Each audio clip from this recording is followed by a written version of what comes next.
He used to leave before sunrise. Not in a hurry. Not sneaking. Just quiet. He would boil water for coffee, the old kettle with the dent on the side. He never fixed it. Said the whistle sounded like morning in his grandfather's house. Small things like that mattered to him more than anyone knew. I'd wake up when he set the cup on the table. Never loud. Just porcelain meeting with Dot. He was a man who lived like he didn't want to disturb the world. He'd say, "I'll be home for dinner," every day. The same words, like a promise made of habit and devotion. And something deeper than either of us understood at the time, and I'd nod. Drive safe. We didn't hug much before he left. Some couples do. Some need that. We did in single quotes. We loved each other in quiet ways. Ways you can't photograph. Ways only the heart keeps record of. His job was long-distance hauling. Not the romantic movie version of trucking. The kind where the air is dry. The pay is steady but never generous. And your bones are older than your age. He never complained. He just carried fatigue like a second coat he forgot to take off. Sometimes I'd call him in the evening. Ask where he was. He'd describe the sky. Never the location. Orange tonight, he'd say. Or, clouds look heavy but they're not. That was his way of saying, I miss you, without having to learn new words for it. There were nights he didn't make it home. I never asked why. People think love means knowing everything. It doesn't. Sometimes love is knowing when not to ask. I leave his dinner in the oven, covered, warm, waiting, a plate for him and a plate for me. Even if I ate mine hours earlier, the house felt balanced that way. Like he still lived between the walls even when the rooms were empty. One winter evening, he came home late. Later than usual. The kind of late that sat heavy in the air. He looked tired. Not the usual tired. The kind that starts in the soul and travels outward. He sat at the table. Didn't eat. Just rested his hands flat against the wood like he was steadying himself. I asked softly, "You want to talk?" He shook his head. Not no. Not shut out, just, not yet. And I respected that. Love knows when to leave silence alone. The following weeks were the same. Long drives. Late nights. Heavier breathing when he walked up the steps. I didn't press. Didn't search his phone. Didn't follow him. Didn't try to read meaning where there was only exhaustion. Because he had never given me a reason to doubt him. Only reasons to stay. The night it happened. He was on the road to town's over. Heart failure. Simple. Sudden. Unfair. In a way that felt almost impersonal, like the universe had drawn his name from a bowl without thinking to heart. I drove there myself. A nurse met me with a kind face I wanted to hate. She said he didn't suffer, but I knew suffering. I'd seen it in him long before the heart gave way. The suffering wasn't in the body. It was in the silence. At the funeral, people came up to me one by one. He worked too hard. They said. He never rested, they said. He was always trying to provide, they said. But I already knew that. That was a part of him I held every night. Then one of his co-workers, a man with soft eyes and a nervous way of holding his hat, stood beside me for a while. Before speaking, "He never wanted you to worry," he murmured. "He took extra shifts so you wouldn't have to go back to work. He didn't tell you because he thought pride and love were the same thing." I felt something move inside my chest. Not break. Not crack. Shift. Because suddenly I understood. He wasn't staying away from me. He was carrying the world for me. Alone. And it killed him. I didn't cry at the funeral. People whispered about that. They always whisper where there's quiet.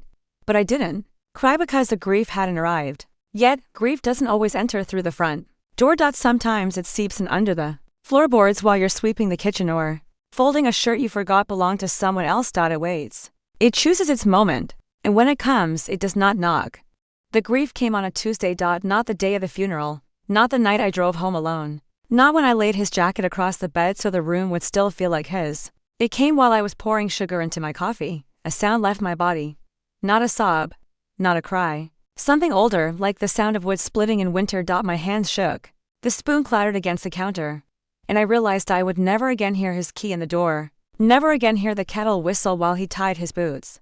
Never again see the way he softened when he saw me, and didn't know he was softening. Grief is not a storm. Grief is a quiet room with no footsteps in it. Weeks pass in slow time. Not clock time, the other kind.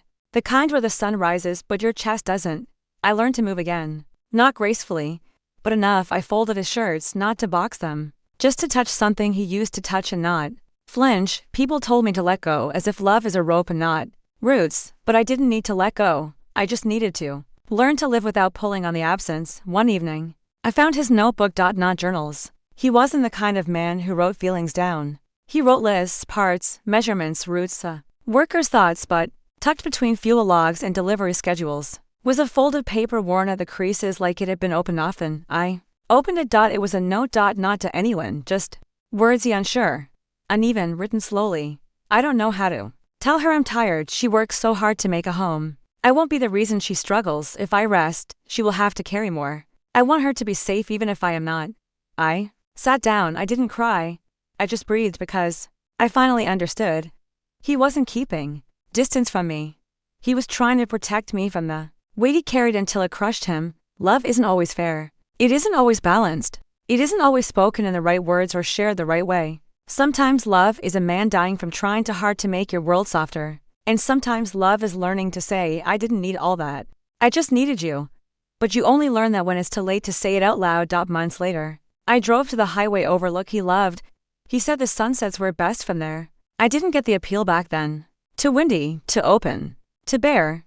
But standing there that evening, hands in my coat pockets, hair pulled back by the wind, I saw what he saw.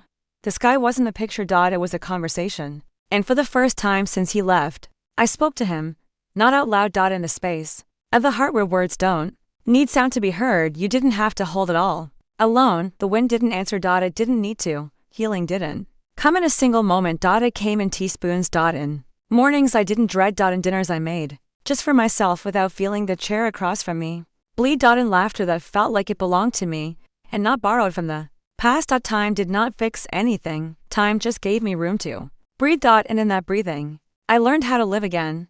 Not without him, but beyond the place where losing him was the only thing I could feel. Winter came quiet, the kind of winter that doesn't scream through the windows, just settles soft on the roof, on the garden, on the shoulders of the house like a heavy coat. The first snow fell at night. I woke to the silence of it. Snow has a way of making the world honest. No disguises, no noise, just truth. Laid down white. The yard looked different without him. He used to shovel early before the sun came up, like he wanted to give the morning a clean beginning. I stood at the doorway, boots in my hands, coat half on, and I realized no one was coming to do it now. Not because I was alone, but because the world had shifted. The tasks of love become the tasks of living when the body you built life with is no longer there to share them. I pushed the door open and stepped into the snow. It was cold, but not punishing. The shovel was still where he left it, leaning against the wall. I held it. It felt heavier than it used to. Not in my arms. In my memory, I made the first path down the porch steps, slow, steady. Every movement a conversation with the past. I am still here. I am still trying. I am still learning how to exist without you. Our son came by that afternoon. He looked older. Not in his face, in his eyes. Grief ages different in men. It sits behind the pupils like something they're not sure they're allowed to speak. Want help with the driveway? He asked. I shook my head. I need to do it. He didn't argue. He understood. You don't let someone else carry the first snow. Not when you spent your life sharing the winters together. He stood beside me instead. Quiet support. No intrusion. We worked in silence, not the heavy kind. The kind that feels like breathing in the same rhythm. At one point, he stopped, leaned on his shovel, and said, Dad used to say people don't know how much love weighs. I nodded. They only feel the weight when it's gone. He swallowed hard. Yeah. I didn't touch him. He didn't touch me. We didn't need to. Some grief is shared by the air itself. Nights were the hardest. Not because of loneliness. I had known loneliness before. This was something different. This was the shape of another person still present in the house even when the house was empty. His jacket on the hook. His boots by the door. The dent in the mattress where his body used to settle. People say, move things around so it hurts less. But I didn't want to forget where his presence had once lived. Forgetting is not healing. Forgetting is erasing. And I did not want to erase him. I wanted to learn how to carry him without breaking under the weight. So I left his boots where they were. Not as relic. Not as memory. Just as truth. A truth that no longer destroyed me to look at. One night, I couldn't sleep. The wind pressed against the house. And I remembered how he used to rest his hand on my back when storms came through. Not holding. Just touching. I'm here. That's what the touch meant. And without thinking, I placed my own hand where his used to rest. And I whispered, I know you tried. That was the first time since he died I allowed myself to say the words, I forgive you for leaving. Even though you didn't choose it, grief softened. Not because time had passed, but because I finally spoke to the wound, instead of trying to silence it. Days learned to pass again, the way a river learns its own banks after a flood. I started noticing small mercies, the kettle not screaming as loud, the floorboard by the hallway learning a gentler creak. The way afternoon light chose the arm of the chair like it remembered someone used to sit there and think on. Purpose. The letter came from his company asking me to bring any personal effects. Retrieved from Unit 47. Paper. Never learned how to be kind. I took the bus because I didn't trust my hands behind a wheel that day. The depot sat low and wide, a building in the shape of a yawn. A foreman with a winter face met me at the door and offered coffee from a pot. That had been brave too long. He was careful with his voice. Men like him don't have many words for sorrow, so they polish the few they do. His locker wasn't much, one shelf, a hook. A smell of diesel and winter air. Inside, a spare flannel, a packet of mints he pretended he didn't like, a folded road map although the truck had GPS, and a photo I'd forgotten existed us on the porch with the good tomatoes. His hand on the table between us like he couldn't decide whether to touch me or the day. I put the things in a cardboard box and kept the map out. Pages worn where the miles were hardest. He had circled a rest stop to towns over and written a time beside it in pencil. The kind of pencil you use when you hope you'll be asked to change your mind later. On the way out, a younger driver caught my sleeve not with his hand, but with the softness in his eyes. He taught me how to climb a hill without making the engine angry, he said. He said patience saves parts. I nodded. That sounded like my husband, loving machinery tenderly because it told the truth about effort. At the door, the foreman cleared his throat and looked at the floor. He took a lot of doubles, he said, like a confession he had no right to make. Said he was fine. We should have seen it. I put my hand on the box so it would not float away. He was a grown man, I said. And he was stubborn about love. The foreman understood more than the sentence said. I went to the rest stop he'd circled. Nothing holy about a concrete and candy wrappers, and a sky that had seen everything. I sat at a plastic table and watched trucks come and go like the world breathing. A woman mopped near the vending machines and sang to herself in a voice as plain as good bread. It felt right that the last places he loved were built for people who keep everyone else's promises. At home, I spread the map on the table and traced the route he'd taken on his last week. The pencil softened under my finger, where he'd pressed hardest. I realized he had left breadcrumbs and graphite small circles around the diners with decent coffee. A star next to the overlook where the sunset told the truth. He hadn't been hiding from me. He had been making sure I could find him if I ever learned how to read the language he spoke. When he was too tired to use his mouth, our son called that night. He didn't ask what I'd done that day. He asked what I was holding. I told him a flannel mince. A map that could pass for a love letter if you looked from the right distance. He said he'd fly in next weekend. We'll make stew, he added, and it broke something small in me in a gentle way. Stew is patience taught to vegetables. He arrived with bad airport coffee, and the same shoulders his father carried his whole life. We cooked in a kitchen that had learned to be brave. He chopped too big. I let him. He salted fierce. I laughed and handed him the ladle. We ate with the windows open to let the house remember weather. After, we took the map to the porch. He was trying to keep you safe, my son said. And he forgot there's more than one kind of safe. I watched his hands on the paper, careful, as if fear could tear anything that wasn't already fragile. He taught you to hold on, I said. I'm going to teach you to set down. My son looked at me like I'd invented a new tool. How? He asked. We're going to sit, I said. And when your body tries to solve what can't be solved, we'll breathe instead. That night, the first crickets of spring rehearsed in the yard. We listened to them fail a little, then get it right. Grief is a choir that learns the notes slowly, then sings them without warning on a Tuesday you thought was for errands. Weeks made a little stack behind us. I took the box from his locker and sorted it one piece at a time, giving every object the dignity of a decision. Keep, give, let go.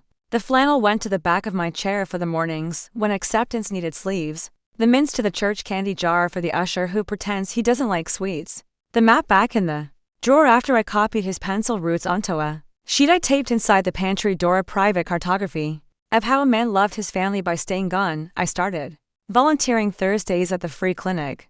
Paperwork, mostly. Names that didn't fit their own boxes. People with eyes that said the day owed them something and the mouths to prove they wouldn't collect. I learned the weight of a pen is lighter when you spell someone correctly. On my second week, a woman in a green jacket stood at the desk longer than the form required. You look like you know how to wait for news, she said. I do, I answered. She nodded, turned her paper in, and sat down like the chair had been expecting her. The world is full of strangers who speak the same dialect of quiet. Summer slid in easy this time. The tomatoes behaved like they wanted to please me personally. I canned what I couldn't eat and lined the jars like stained glass along the counter. My neighbor came by with a ladder and the desire to be useful. He fixed the gutter I had been ignoring and left a bag of screws in case the sky tries you later. I pressed a jar of tomatoes into his hands. We conducted the ritual that keeps a neighborhood being a neighborhood. Trade labor for summer. One afternoon, the phone rang with a number from the depot. A memorial, they said, for drivers lost this year. Nothing big. Coffee and the good donuts, name said out loud, a bell. I almost didn't go. But names require air. I sat in a folding chair in a room that smelled like cold raincoats, and listened while a woman with throat in her voice read a list. The bell sounded like an apology nobody could pin to a single throat. After, in the parking lot, a young driver with a newborn tucked against his chest asked me what kind of father my husband had been. The kind who left early so the morning wouldn't be alone, I said. The young man smiled like a door opening. I want to be that. He whispered to the baby who will remember somehow, even if she never sees a map. Asterisk on the drive home I stopped at the overlook. The horizon did what horizons do, propose tomorrow without promising anything. I spoke to him again, not with requests, just with the update you give a person who used to live your days with you. I told him about the clinic, the tomatoes, the bell. I told him I finally threw away the old kettle with the dent, because the whistle had started to sound like a hurt animal. Don't be mad, I said to the wind that does not do anger. I bought one that sings soft. A bird I couldn't name sketched an answer across the sky. The living insist on living. In late summer my son called to say he'd been offered more hours. Not doubles, he said quickly, catching himself. I learned. I closed my eyes and thanked to God who loves slow learners. Take what keeps you human, I said. Decline what steals your mornings, he laughed. You and Dad, he started then stopped. You? He corrected. You teach with weather. I set the phone on the sill and let the compliment warm the room, then cool to something useful. The first cool night of fall I moved the chair to the spot where the light makes a small square on the rug before it leaves. I poured tea. The new kettle whispered. I read a page in a book about birds and a page about women who plant things when the world tells them not to. I touched the map once, the way you brush a garment before you hang it up again. When I turned off the lamp, the house stayed with me instead of against me. That is how you know the season has changed. I don't tell the story to make a monument out of a man.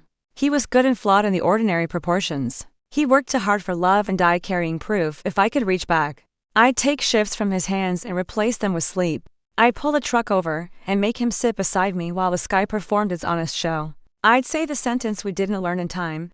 We are allowed to be tired together. But time is a one-way road and we rode it as far as we could.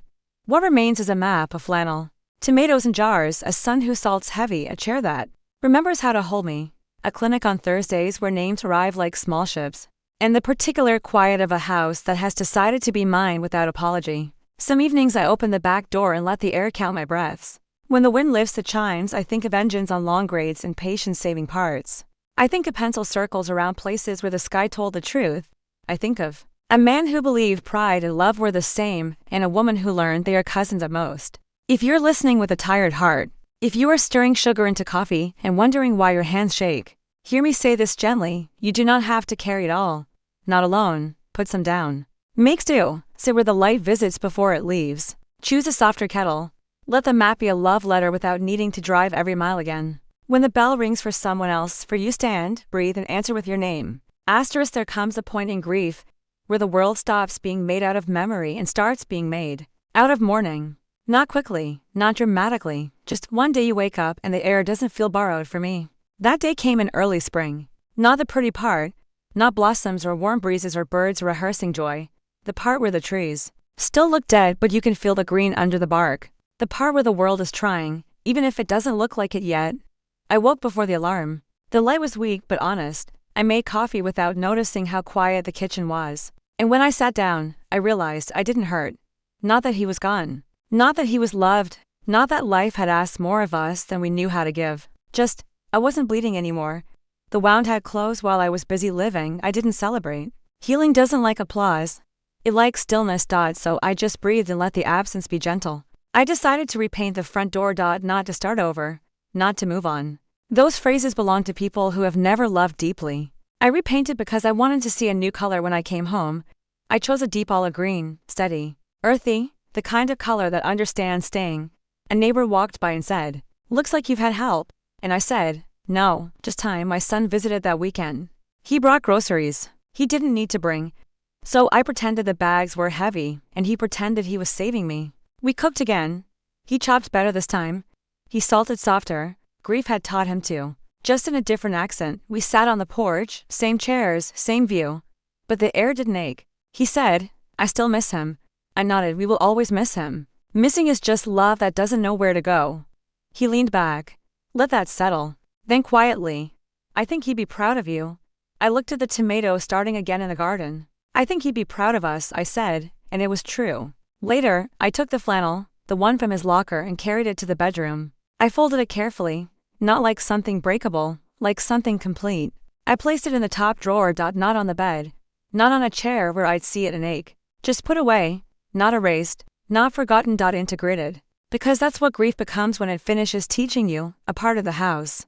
A part of the body, a part of the story, not the whole story. Just a chapter. I still talk to him sometimes. Not every night. Not every season. Just when the kettles sing soft, or the driveway needs shoveling, or the tomatoes ripen ahead of schedule like they're trying to make someone proud. I don't ask him for signs.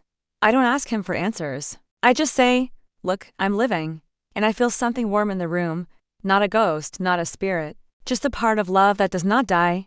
You do not move on, you move forward. Carrying what matters, setting down what doesn't, learning the shape of your own life without asking it to look like the one you lost. And one day, when the morning is quiet and the coffee is warm and the house is gentle, you will realize you kept living, not because you were strong, not because you chose to, but because love wanted you to.